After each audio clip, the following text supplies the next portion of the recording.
2025 was an amazing year to discover new fragrances, new scent profiles, new loves, new additions, and as such, I was dedicated to make sure that I logged all the fragrances I wore so that in a review session, I will be able to tell you which fragrances really resonated with me, which ones I wore the most, which ones I loved, and some of the reasons why. So in this case, I don't have to rely on memory, and this is a data-driven scientific approach. So if you're here for this kind of content, let's continue. If you're new here, thanks for joining me. So if you are here to see what made the list for the 10 most worn fragrances in 2025, stay with me. I'll catch you after the intro.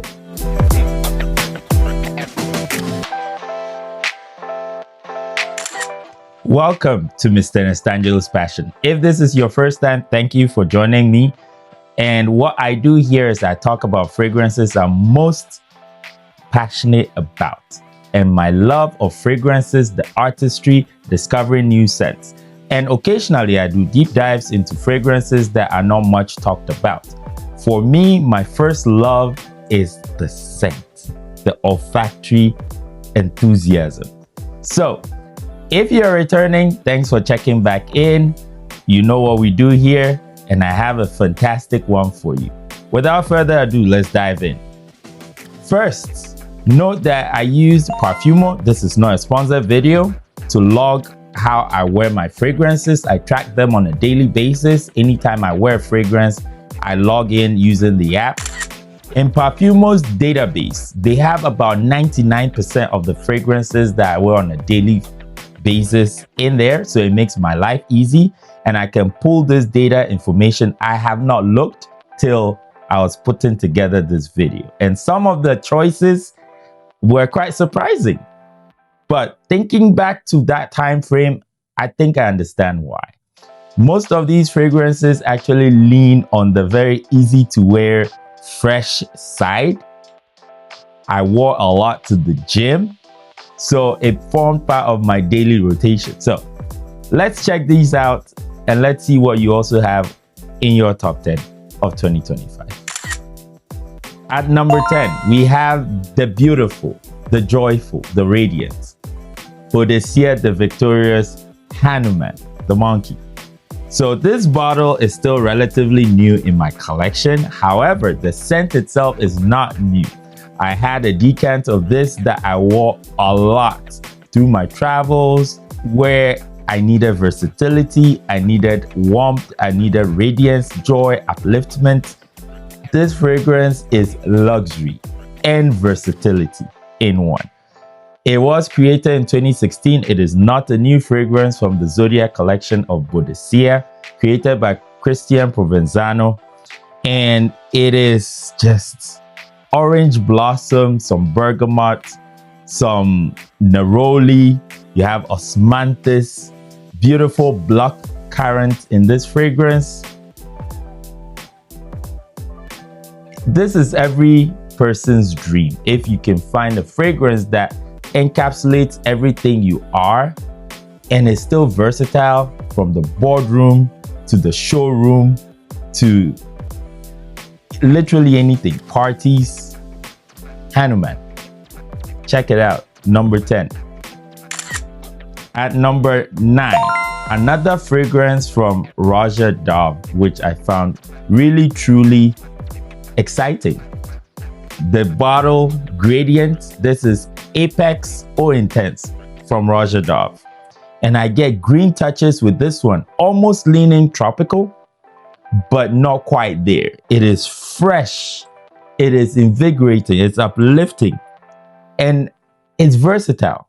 It performs surprisingly well, and it smells actually almost natural. This is one of my favorites from the house, recent release 2025, and I actually wore this a lot in the warmer weather.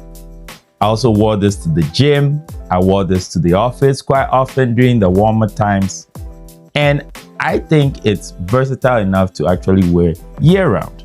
So Apex Eau Intense at number 9. At number 8, this is Boadicea the Victorious Ice Twist. This is a very interesting fragrance, like very unique to my nose. It is boozy up top. I get some rum and cognac and juniper berries, all three jostling for position. And then it gets very icy as well as fruity. So that's what the twist is. Starts off icy, gets very fruity and playful. And this fragrance is really great in the warm weather. It might lean feminine to some people due to the berries, but it has enough in here where it is long lasting, fantastic central, unique in my collection. Absolutely adore it. Ice Twist from Boadicea the Victorious. It's a unique one. You need to get your nose on it. It's readily available. This fragrance was created in 2022 and it is in the line of the fresher fragrances. So, Ice Twist, Boadicea the Victorious, surprising one for me at number 8. At number 7 is Brioni Eclat Eau de Parfum. And this is a surprising one even to myself. Beautiful bottle, which gives an indication of the fragrance. It is bright, it is zesty, it's lively, but at the same time, it is restrained and cultured. So you can wear this in any environment. You will not offend anybody. The pink pepper in this absolutely jumps. The atomizer is a delight. I wore this to the gym so much. And it has this molecular touches in it. They say there's incense, they say there's grapefruit. I get some sharpness, but over the life of me owning this fragrance, it's very modern. And I wear this to the gym quite a bit. The thing about this fragrance is, the first time I wore it, it was nothing special. And I didn't think it performed. But over time, I really got addicted to it. And I always had it in my bag at some point, always wore it when there's nothing else. Easy to grab. Brioni Eclat is fantastic, understated luxury. Check it out. At number 6, this is a strong showing from Vertus. This is Fresh Orient. No one talks about this fragrance. Fantastic atomizer. This is what a well put together man who loves a slightly green leaning fragrance should smell like. Think of fragrances like Nishane, Ambra Calabria. So it has touches of uplifting bergamot. I get some blackcurrant, I get florals in the mid, and I believe there's vetiver in the base. But simply put, this is not spectacular, but it gets the job done. This fragrance lasts, it's intriguing, it is mysterious, it is versatile. And that's why I wore it so much, just to understand what this fragrance is all about. Because I get the green touches, I get the florals, I get the versatility. Easy to wear, easy to reach for, warm or cold weather. Nobody talks about this one, but you need to check it out because it's having a strong showing in my list for 2025. Fresh Orient by Vertus. At number 5, it's getting very serious. This is Regalien Dem, 9 full wearings. And look at the bottle, see how much is left. I've had this for 2 years now, I believe. And this is tea central, white tea, black tea, green tea, mate tea, and musks. It smells like the inside of the most luxurious spa you've ever been to.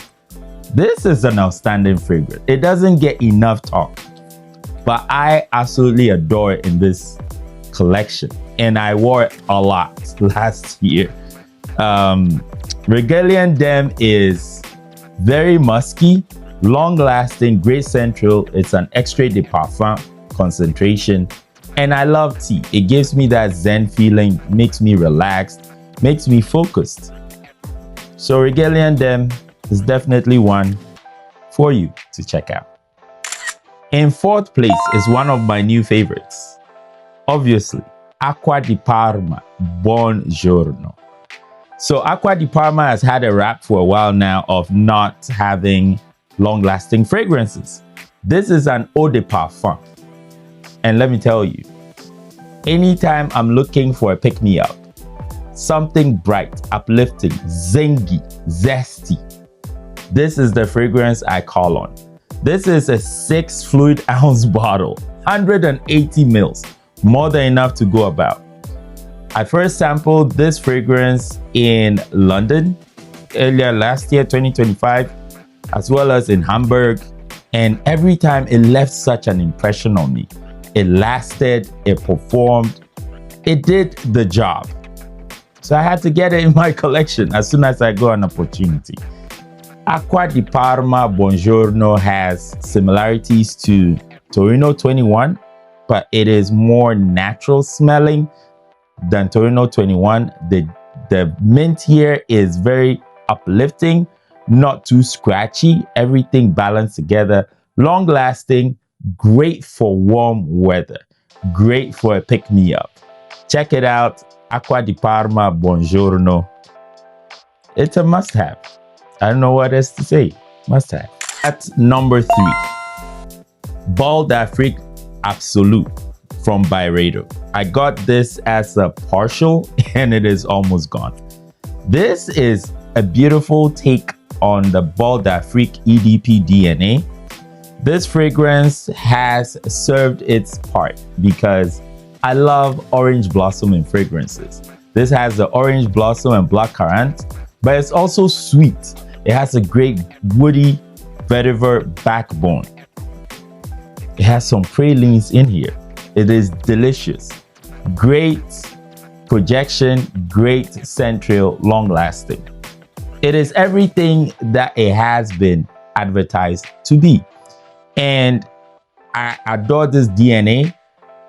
It's similar to Hanuman, but different. Similar to the EDP, but different. Versatile. Year-round wear. This one is even more warmer, so you can wear it during the cooler months like now. Bottle d'Afrique Absolu. If you love this kind of scent profile, flowery, floral, beautiful, unisex, check it out. So it's down to the wire now, and we have a masterpiece at number 2. This fragrance was created by Guerlain, and this is Neroli Outrenoir. This is a 2016 fragrance, but I got it into my collection this year. And I had a 10 ml decant, made it into a 30 ml decant before the 100 ml bottle, because I just could not get enough of this fragrance. This is tea central, but this is a dark smoky tea. I get more black tea in this one. And another recurring theme, it has the orange blossom. It has other notes in here that I totally gravitate to in addition to the tea.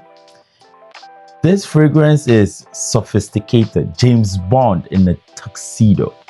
This is elevated, this is elegant, absolutely outstanding fragrance. And I don't know why I waited so long to be able to actually smell this one. But yes, for me and my collection, for something coming into my collection this year with 10 full wearings, Guerlain Neroli Outrenoir, I cannot get enough. You need, absolute must, to get your nose on this one. It is uplifting. It has this yin and yang, light and dark thing going on. Opens bright, ends up smoky. It's potent. It has a punch. It is absolutely captivating. And no wonder I have it here. And I believe it might make a dent in 2026 too. So, Neroli Outrenoir by Guerlain. You need to check it out. And finally, the showstopper, the number 1 fragrance, and it was not close. From the house of Roja, this is Isola Verde. Isola Verde is a 2025 release. Look at that. Woo! And see how much is left. It's just ridiculous. Very beautiful bottle. I absolutely adored wearing this fragrance because to me, this is like a tropical paradise on earth. And I'm not even going to get into the notes because Roja always has like a whole laundry list of notes. But I get tropical vibes. I get bright, uplifting bergamot. The opening of this fragrance is one of the most invigorating of any fragrance I've ever smelled. Maybe I also go nose blind to it because like I can't get enough. I'm always spraying away. It is so beautiful. But I think I go nose blind to it. Nevertheless, outstanding fragrance. Why? Because few hours down the road, I can barely smell it, but I know it's there. It has great scent trail. This is classy, sophisticated. The musks, high quality fragrance, high oil concentration. It is a parfum. And it is outstanding. If you're looking for a tropical base fragrance that is a cut above, very tropical, but at the same time with that Roja-esque ability, the layers, the transitions. There's no doubt why this is number one. And it wasn't close. 14 full wearings from this one. That's the ones I remember to log. But I did try logging as much as possible. Roja, Isola, Verde. Let's see what 2026 holds. But if you've made it so far in this video, thanks for staying. I really, truly appreciate your presence here and listen to me talk about these fragrances. If you get a chance, get your notes on them. I'd love to hear your feedback. If you already own them, in the comments. Let's have a community. Let's talk about it. Let's see what you had in 2025 as your most worn. Do you have a way of logging them? Maybe I can learn something new. Let's share. Let's build a community. And thanks for being part of Mr. Nastangelo's Passion. I'll see you in the next one.